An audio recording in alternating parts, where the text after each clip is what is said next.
So your endurance and stamina sucks. On court, off court, and in the bed. Well, no worries, because today we're going to show you the 3 types of training that you can do to maximize your performance so you can outpace your opponents. Our first type of training is going to be the on-court or off-court interval training and conditioning. This type of training is going to be exercise that you can do by yourself to increase your physical abilities. I'm going to give you 5 examples. Our first exercise is going to be high knees. When doing this exercise, make sure your knees come all the way up. So what you want to be doing is holding your hand up so that your knees are hitting your hand.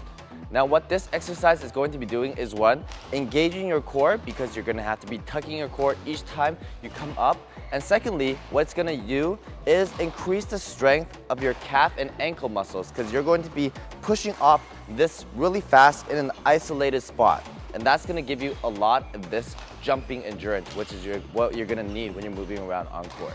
Our second exercise is going to be the tuck jump. So similar to high knees, but this time when we come up with both feet, and we want to tuck it all the way to our chest and come down before we land. Now ideally when you're doing this exercise, you come up all the way, tuck, extend, and then land.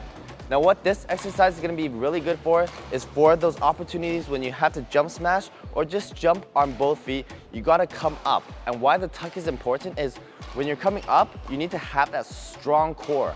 So you're making sure your core is engaged throughout the whole tuck jump. And as you finish, you want to finish in the air before you come down. Our third exercise is going to be the footwork twists. Now what this is going to be is we're going to stand in our ready position. We're going to move 1 forward, back, front, back, back, front, front, back, back, front, front, back, back, front, front, back, back. And we want to do this as fast as possible.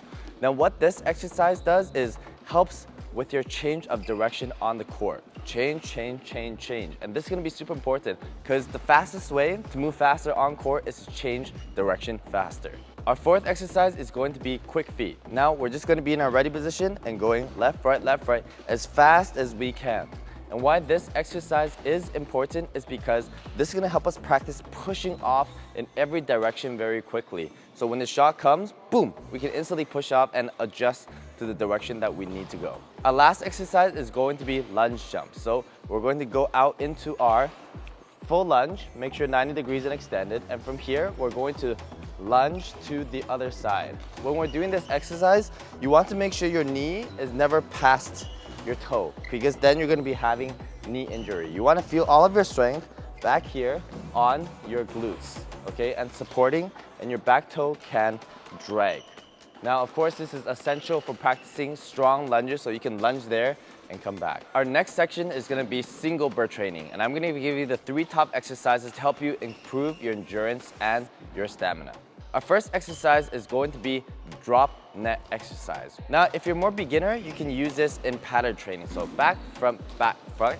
But if you're more advanced, you can do this in a more random order. So you can go back, back, front, front, front, back, however the feeder wants to feed you. Now, when you're doing this exercise, it's crucial that you're getting every shot high, the net, and high in the back. Because although the feeder is feeding slow for you, what you're focusing on is consistent and fast movement around the court.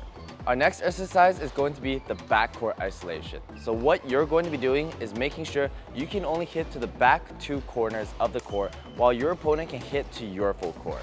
This is going to make sure that you have very consistent shots, all hitting high and all the way to the back of the court while working on your endurance, because you are not able to kill your opponent. All you can do is wear them down until they make a mistake. Now the last version of this, which is the most difficult, is front court isolation. What this is going to work on is not only your ability to move quickly around the court, because the feeder is going to be feeding close to the net, making faster shots. Secondly, you're going to have to play much safer because you can make mistakes hitting into the net compared to hitting to the back of the court. Our last segment is multi-training, and there are 2 main drills that you need to be doing here. First drill, and one of the most essential ones, is always the smash net. Now when you're doing the smash net, make sure you're not smashing with 100% power. Just around 80% power is okay, but you're coming up to follow and kill at the net. Working on this drill again is a lot about consistency. You want to have consistent power on throughout the whole drill rather than going hard at first and then burning out later on. Our second drill for multi is going to be full court scramble. And what this is going to do is focus on consistent and smooth movement throughout. And again, with all of these drills, you want to focus on consistency and smoothness. You want to have the same speed throughout so that you are building an equal level of endurance throughout your play. And that's how you increase your endurance and stamina in 3 simple steps. Comment down below why your endurance sucks, and we'll see you next time.